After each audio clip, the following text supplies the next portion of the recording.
From URL Media, I'm Mitra Kalita. And I'm Sarah Lomax, and this is Twice as Good. Today, we're discussing Ramadan, the holy month of fasting for Muslims, with a special guest who's at the center of Muslim internet culture. We'll be diving into spiritual growth and digital coverage with Amir Al-Katabe, the founder and editor-in-chief of the news site Muslim.co. Amir, welcome, and Ramadan Mubarak. Thank you guys so much. Ramadan Kareem. Appreciate it. Well, Amir, I want to just kick things off because there might be a lot of people in our universe that aren't familiar with Ramadan, aren't familiar with Muslim.co. And we want to hear a bit about your backstory, what led you to start Muslim.co, and how you are covering and how you're experiencing Ramadan this season. So my name is Amir Al-Katabe. I'm the founder and editor-in-chief of Muslim. What Muslim is, we're a newsroom, we're a media house, a production studio, and we're trying to develop actually a training institute. And we're very committed in delivering independent news coverage and creating dynamic media. So we're producing authentic content and developing journalistic talent to genuinely represent inclusive and diverse perspectives. So we're doing this all just to, at the end of the day, to amplify Muslim voices.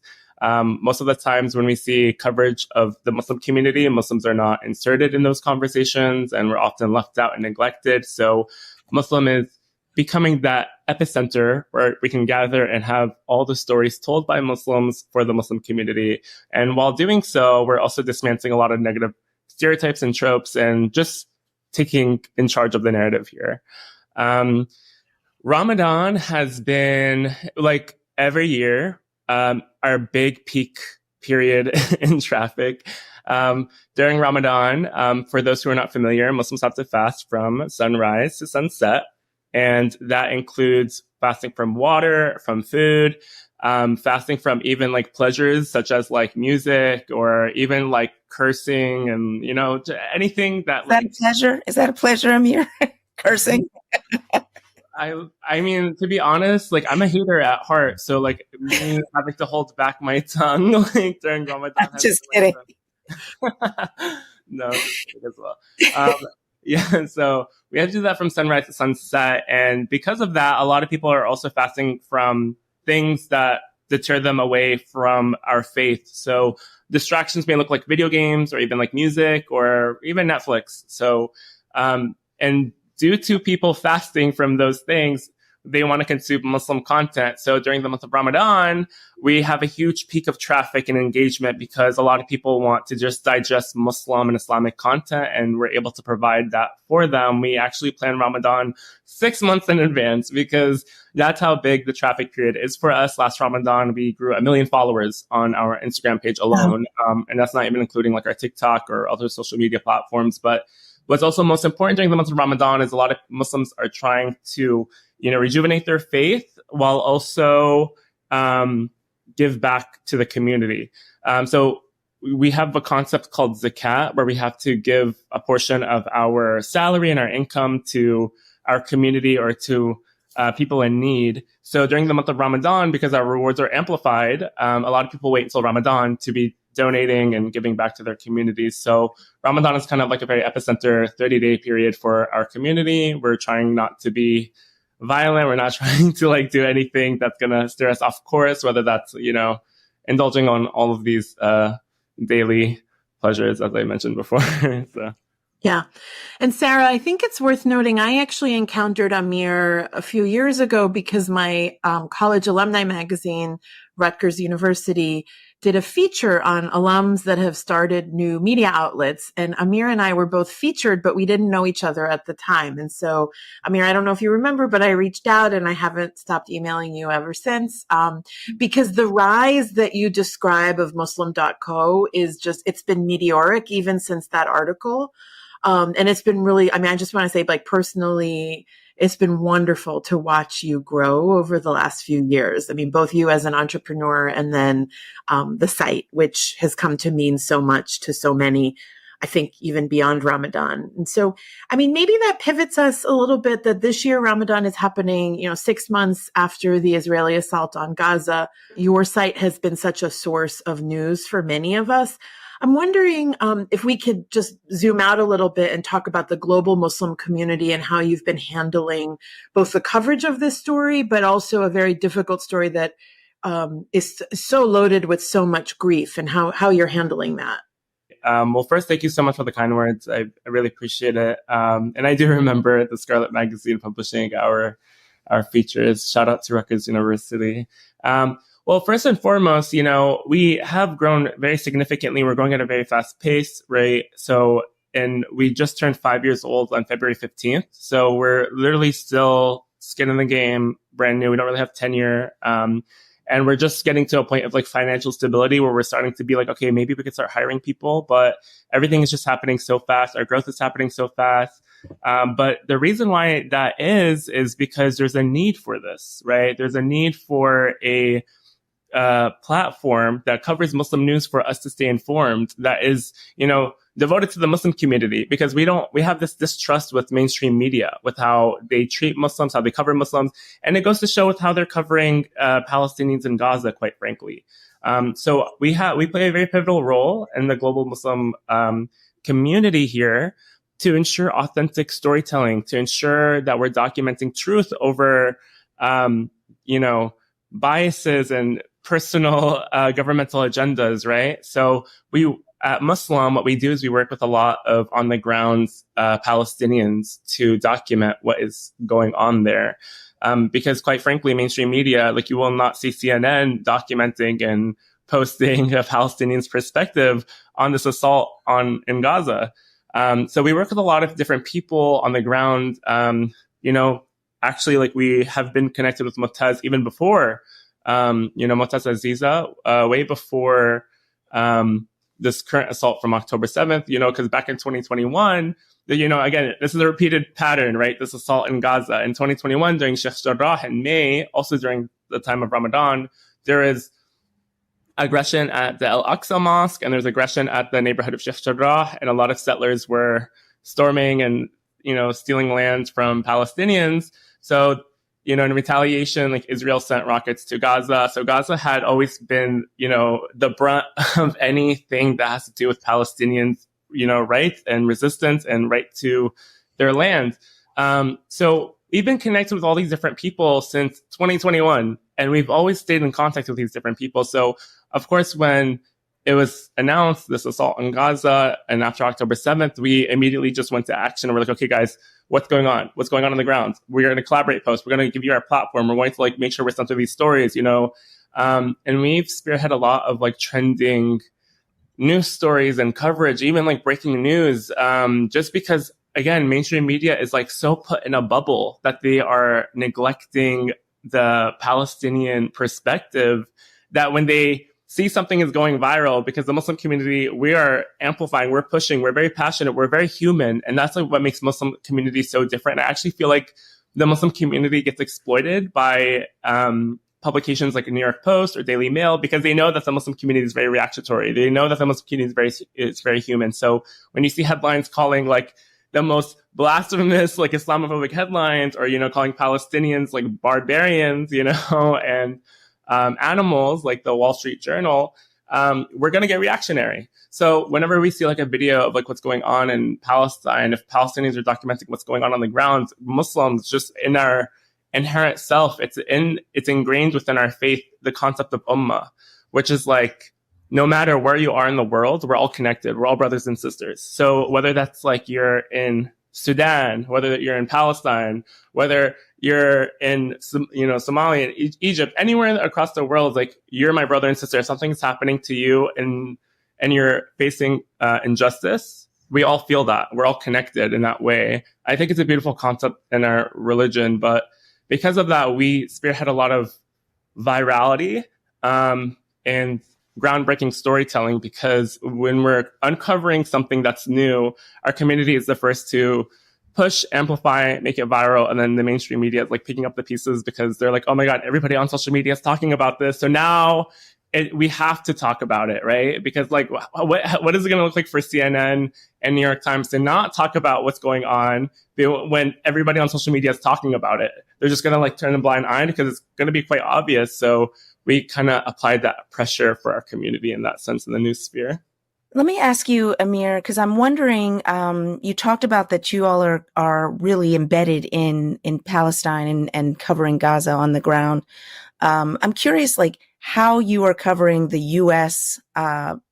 Islamic community's reaction and engagement and involvement in this conflict, this war against Gaza, and what are the stories that you're telling at Muslim.co that aren't really being told from the U.S. perspective? Because like I'm seeing a lot of clapback or just pushback against Palestinian students on these universities where they are being silenced or censored around their work. And this whole conversation about anti-Semitism and Palestinian liberation, and can those two things be held, or can Palestinian liberation be held in at the same time that it is being perceived as being anti-Semitism? So can you like dive into that a little bit about how you all are covering this?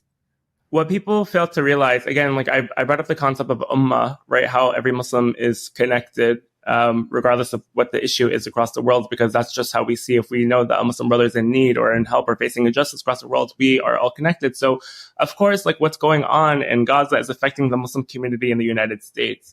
And it's amplified and seen by how we're going about it, right? We're in the streets, we're rallying, we're organizing. We pivoted in becoming such people that are coordinated with like different intersectional movements just so we can spearhead just noise, so people can like have all eyes and attention on what's going on in Palestine, because quite frankly, we're already disadvantaged. I'm also Palestinian myself, right? So this like also like is like hurting me in my soul, and I feel like the need of like stepping forward and stepping through. But Palestinians are disadvantaged. They have everything against them. Like, look, like they don't have an army. They don't have anything, like they are literally just civilians getting killed. We're talking about over 20,000 children so far, almost 20,000 children so far, over 30,000 killed. So it's just like, we're already disadvantaged on all fronts. And then on top of it, we have the Zionist community trying to reframe the narrative into being like, we are the victims here. When it's like, so on top of, being silenced and literally killed, we have to go up against, multi-million-dollar, billion-dollar think tanks and agencies and movements to try to like spread disinformation and to shut down our voices when we're already being like silenced and censored as is. And so we're kind of doing a lot in disrupting that by covering these stories. What we did at Muslim actually is we coordinate a lot. Well, we don't coordinate with organizers, but we always are aware and know when national marches and rallies and movements occur. There's a lot of organizations like AMP Palestine, Wool Palestine, that have been organizing very nationwide protests. And they do it across the United States. So what we do is when we know like the date, we ask our following, hey, are you attending a demonstration today? Are you attending a rally today? Submit your videos and tell us your location of where you're, demonstrating today. And we literally have to filter through hundreds, even thousands of emails of people submitting to us videos, photos, where they're at, location. So we compiled all of this and we uploaded onto Muslim to showcase, like, listen, like we are in the streets. We're talking 1 million on the London protests, 500,000 in Washington, D.C. We're all outside. Like, this is not something that we're going to let fly by. And look, we are entering over 6 months of this aggression, and we are still pushing and fighting. We're not going anywhere. We're not going silent tomorrow. And in fact, Ramadan is amplifying our efforts, and now we are even being more vocal. So what we do is we cover a lot on the ground, what's going on, how it affects the Muslim community here in the state of New Jersey. We do a lot of also hyperlocal news coverage in the state of New Jersey. We have an imam that literally had over 20, even 30 members of his family killed in Gaza, right? And he's a very prominent imam here in the state of New Jersey, Imam Qatanani. And that's the thing. Like in New Jersey alone, we have a whole entire district called Palestine Way in Paterson, New Jersey. Like, we are talking about literal people having family members, even like as close as their parents, or, their cousins, their distant relatives being killed because of this aggression. And the United States, quite frankly, does not care about the American citizens or like Palestinian Americans and how this is affecting them in their hometowns, in their home country. I think that segues us to the political dimensions here, which, I'll say, speaking as a publisher in Jackson Heights of Epicenter, in our 3 years of our existence, every iftar that I've attended, a politician is sure to be there. It really, in New York City, because especially the large growing Bangladeshi community, the iftar has kind of become like a politician's must do. Right. I just wondered if you could talk a little bit about the politicization, historically of this holiday, but also how do we think it's going to go down this year? I kind of, because I knew we were going to meet with you, I looked quickly to see, is the White House doing an iftar this year? Is Eric Adams in New York City doing, like, and I didn't see anything, but that doesn't mean it's not happening. I'm just trying to get a gut check on you. Is this current moment shifting we got to be seen with these people, right? No, absolutely. Actually, our community is very anti and against this right now more than ever. There are a lot of movements even happening where we're mobilizing local communities to even abandon Biden, right? Like in the ballot, we're not, because the Muslim community just feels so left out in this election, right? Like, Biden, it does not resonate with us, and Trump imposed a Muslim travel ban, right? So we are talking about two evils, and we can't choose the lesser of both evils, because, like, look, at one end, they're literally killing our people. On the other end, they're trying to, like, restrict us and even, like, kill us in different ways. So there's so many campaigns happening where people are advocating to not even vote, or when you vote, you go and you abstain. You literally put a write-in, like abandon Biden, Palestine, you put anything in just to like signify. And when you look at what happened in Michigan, over 100,000 people showed up in the ballot box and they literally abstained, right? And that's a turnover state for the Democratic Party.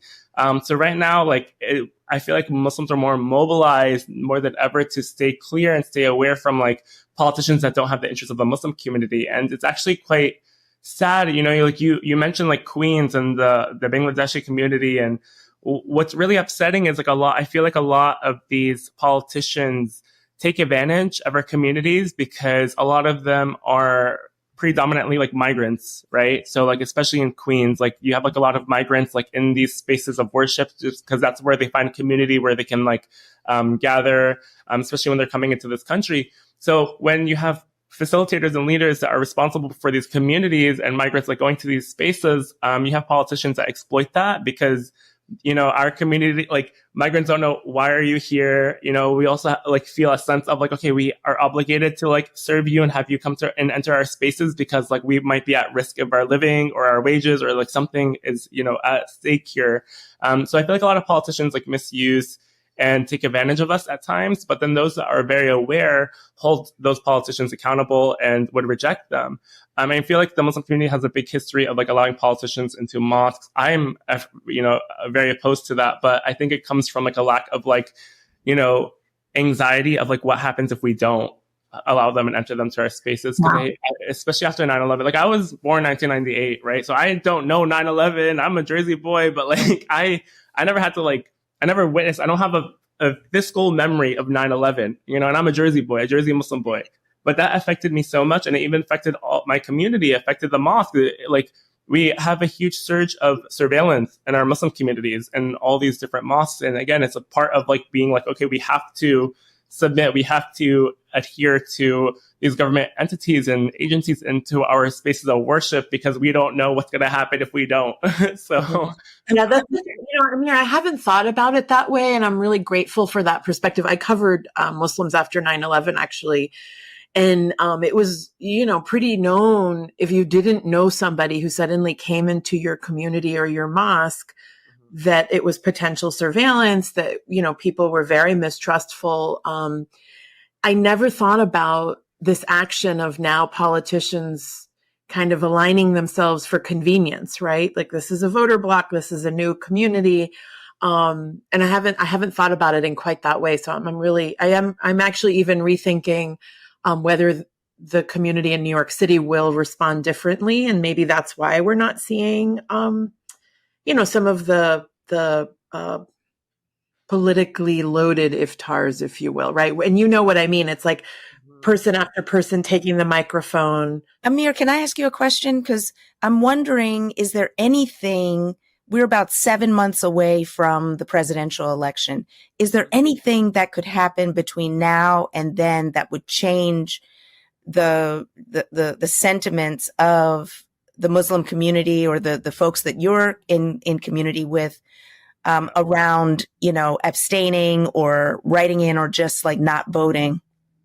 I mean, the simple resolution would be like a ceasefire and to not kill Palestinians. Like that's like a good start. But I feel like even after a ceasefire is like passed, and a resolution is passed, like we already like after 6 months, right? So I feel like there's just like a lot of mistrust in our community that I feel like there's no coming back from this. And it just really is unfortunate because unless there's a candidate that's out there that actually respects the Muslim vote and respects the wishes of like the Muslim American citizens, and like I feel like that's when our community is going to feel comfort and safe again. And I feel like this is a very drastic time that's even like worse than Trump. Like, when we had him in office, when it was every single day, it was like, okay, what's going on, in terms of like the Muslim travel ban? What is he enforcing? What Islamophobic? Now he's, running under the guise of, we're going to do a jihad watch, right? Like what the hell is that about?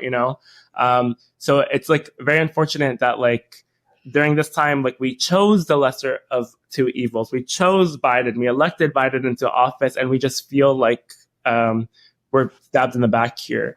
At least this is coming from me, right? I'm Palestinian, Muslim American, but I feel this sentiment resonates with a lot of Muslim Americans in this current climate and election cycle. I actually wanted to ask a question. You mentioned intersectionality earlier, and my other work is in Philadelphia at a Black Talk radio station, WURD. And Philadelphia has one of the largest Black Muslim communities in the country. And so I'm curious, I'm always curious about how kind of the Black Muslim community is integrated, embraced, connected with kind of the I guess global Muslim community. And are there, in terms of Muslim.co, do you have a sizable Black Muslim audience that is a part of your community? Well, I mean, I just have to say, like, without the Black Muslim community, a Muslim would actually not exist. The first, I always go back to like the time of like Malcolm X and even like the Nation of Islam. There was the first ever Muslim publication in the United States was called Muhammad. Final Call? It was Final Call. It derived from Muhammad Speaks. Muhammad Speaks. Yeah, I remember Muhammad Speaks. Yeah, absolutely. Like, I'm sure you can see on my wall, I collect Muhammad Speaks. Oh, wow. Yeah, my parents used to read Muhammad Speaks. Yeah, so it was actually very pivotal because Muhammad Speaks played a pivotal role in connecting our Muslim community in the United States, and it was centered around Black liberation. So it was like very on top of like, they did the groundbreaking interview with Angela Davis when she got out of prison. And so when they did the interview, they asked her like the iconic question, like, are you communist? And then that was spearheaded and picked up by like the New York Times. But Angela Davis felt the need to, I'm out of prison. I'm going to speak to Muhammad Speaks. I'm not going to speak to any other publication because of that trust and that safety net. But most importantly, Muhammad Speaks connected all of us. It connected, the Black community. It connected Muslims. It connected even, till this day, I look back at the old archives from the 60s and 70s, and they have a whole entire column devoted to Palestine. They have a whole column devoted to Native American rights. They even have a whole column to Cuba and like human rights. So like, or even the Young Lords, right? So I look back at it and I'm like, wow, like this is a pivotal publication that connects and unites us. And how I came to launching Muslim is because I feel like this needs to come back. We're always talking about how we need to come together, how we need to build community. And I always was just inspired by Muhammad Speaks. And I'm like, we need to do something on a global scale that unites the Muslim community. With that being said, like, we are so integrated in the injustices we face in the United States. quite frankly, actually, like the Palestinian liberation and, Black liberations, Black Lives Matter intersect in so many ways. Like, I'll never forget when what's happening in Black Lives Matter, or even in Ferguson or in George Floyd, all these different protests happening in the United States, when the police would tear gas protesters. They would reach out to Palestinians in the West Bank and Gaza, and they would, Palestinians from the West Bank and Gaza would advise the protesters on how to face tear gases or an assault from police forces, because quite frankly, like the NYPD gets their trainings from the IDF. So all of our struggles are interconnected.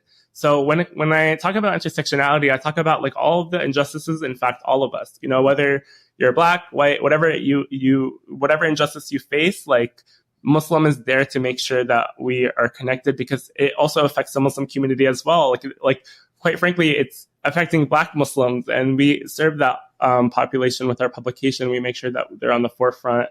We do have a sizable audience. To be honest, I don't have a good breakdown of the ethnicity of like our audience, because we're such an international publication that, quite frankly, I just don't know like the different races. I know the countries and I know like where they're coming from, the sources, but we do a lot with the Black Muslim community in particular by highlighting them and doing different series and different things to have their perspectives heard. And I know the Philadelphia Muslim community is very vast and very fun and colorful crowd. So even in Newark, New Jersey has a really, really heavy like Black Muslim influence and culture and deep history in the Black liberation movement. And I'm very happy to be a part of the city. And yeah. Amir, is there anything on a personal level you want to share about your own relationship with fasting, how this year might be different than years past, any intentions that you've set? Yeah, I know, absolutely. This Ramadan is so heavy, and I feel like every Muslim feels the same way. It's kind of like this sense of like hopelessness and like, wow, like I can't believe like we're, doing Ramadan and we're feeling some type of way because we're fasting from literally everything. But then we resonate so much with Palestinians, which they're fasting every single day, but against their choice, right? Like they don't have the choice to like not fast because they are scarce of like food. They're scarce from even internet, electricity, from like daily pleasures. So right now, I feel like this Ramadan is very different because we're reflecting a lot on what's going on in Gaza. Even for me, like I actually shouldn't be fasting. I should be I have medication I have to take, and that exempts me from fasting. But to be honest, like I'm in the headspace and mindset of being like who am I to like not fast? I'm 25 years old. I'm healthy, like, oh, like I have to take like some medication in the morning, but it's like we have Palestinians that are like literally like suffering. So I'm like, who am I to like not fast and be part of this experience? And I think a lot of different Muslims are feeling the same exact way this Ramadan. So it's definitely like a time where we're trying to find a collective, way to come together. And during Ramadan actually is like a peak period where people are donating. A lot of people like save their money and wait until Ramadan to donate because it, exemplifies our reward with our faith. So during the time of Ramadan, there's so many campaigns happening. People start so much. They do so much initiatives for Palestine. So they're definitely on the forefront this Ramadan. And my reflections are just we need to come together now more than ever. And I feel like this Ramadan is that feeling. Like I know I was talking to actually our team yesterday at the studio. We're based in Jersey City, so we have a Muslim studio. And I was talking to everybody, and everyone was I was like, oh, how's everyone's first night of Ramadan? And everyone was like, it just does not feel like Ramadan. And I think that's just like the collective like feeling that everyone is feeling, where we're all like, yeah, it does not feel like Ramadan at all this year. Yeah, I would say, I was out in Jackson Heights last night, usually the first night, and as you get closer to Eid, it's festive, right? There's boxes on the streets. It's there, like there's henna artists. There's so much that I love living here. Even as I don't fast, I benefit from it immensely because it's like $5 iftar boxes, right? I didn't really see a lot of celebration, and I was struck by that. Well, I mean, in our faith, it is said that like during our Eid, we have to celebrate. Like it's like commanded upon us that we have to celebrate. That's right.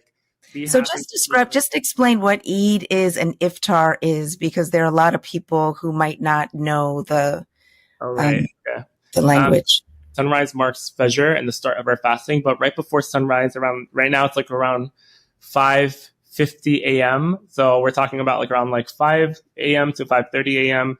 We have a meal called sahur, which is practically breakfast, but we're just doing it really early on. And then after we have that breakfast, we set our intentions for prayer. We pray, and then we either nap or get to work. And then from sunrise, which is, roughly around like 6 a.m. or 5:50 a.m. all the way till 7 p.m., which is sunset, we have iftar where we break our fast. And that's like our dinner, right? So we're going the entire day without food, water, music, whatever people like are personally like fasting away from as well. Because people can say something as like, oh, I'm fasting away from like smoke, or I'm fasting away from drinking, or whatever that may be. So they also do their personal goals in the month of Ramadan. So we break our fast for iftar as well. Yeah. And just Sarah, on that note, like in areas like my neighborhood that it's two populations. One, a lot of Muslims live here, but a lot of Muslims also work here. We have more restaurant workers, for example, than any other neighborhood in New York City. And so it just from a business perspective, it just changes the entire atmosphere, because suddenly our hours are mirroring the hours of people who are fasting, even if you're not Muslim. So you kind of know for restaurants and their hours and things like that, which again, I think is largely lovely, because they have specials and all sorts of other. I love it because I'm a night owl. So like during Ramadan, like that's true. Yeah, the students all come here and spend all night like in the streets. Yep. Yeah, no, exactly. I know so many different like cafes, they stay up to like 3 a.m. even, because like we just want something to do. We're not going to go out to clubs. Like, we're not, so we don't have a space of ourselves. And at nighttime, we want to like just have coffee, hang out, chill. So all these different like Muslim cafes are opening till 3 a.m. And I feel like that's my festivities, where I'm like, I feel home and centered in community. I would just ask as a final question, Amir, given the heaviness that you described of this particular Ramadan, given what's happening in Gaza, what's the one thing that you want to share in terms of whether it's about Ramadan's impact or just about what you're doing with Muslim.co that our audience can kind of take away from this conversation? Absolutely. One takeaway I would say is to make sure that you're following media sources very closely. Oftentimes we have spent our entire lives developing this relationship with our mainstream media outlets, whether that's CNN or whatever outlet you choose. But in specific times like this, where, you're seeing a lot of like outcry of people being like, oh, like this media outlet is not recovering this, entirely, or it's not like centering like the voices of the people involved. I feel like now is more of a time to understand media justice and, follow media outlets that you align with. I feel like Muslim aligns with a lot of Muslims, but also people that just want to stay informed on what's impacting the Muslim community. And I think that's really beautiful. So definitely like follow your sources. I personally would want to follow Palestinians on the grounds in Gaza, because I feel like that's authentic. And so that's kind of like what we're doing at Muslim, making sure we're centering authentic storytelling. And I think we just collectively have to shift how we view media and mainstream media. And there's a reason why there's a lot of different people that are being more vocalized now more than ever. And all these new platforms and independent media outlets are existing and coming to fruition during this time. Well, thank you so much. And congratulations on Muslim.co. It's an amazing outlet and so needed. I appreciate It's incredible, Amir. Yeah. And we also just want to, in addition to the congratulations, this is really bittersweet. We want to offer our condolences. Your people are our people. I mean, that's really the takeaway, I think, from this conversation. And we're thinking of you all month, and we're thinking of you really all year long.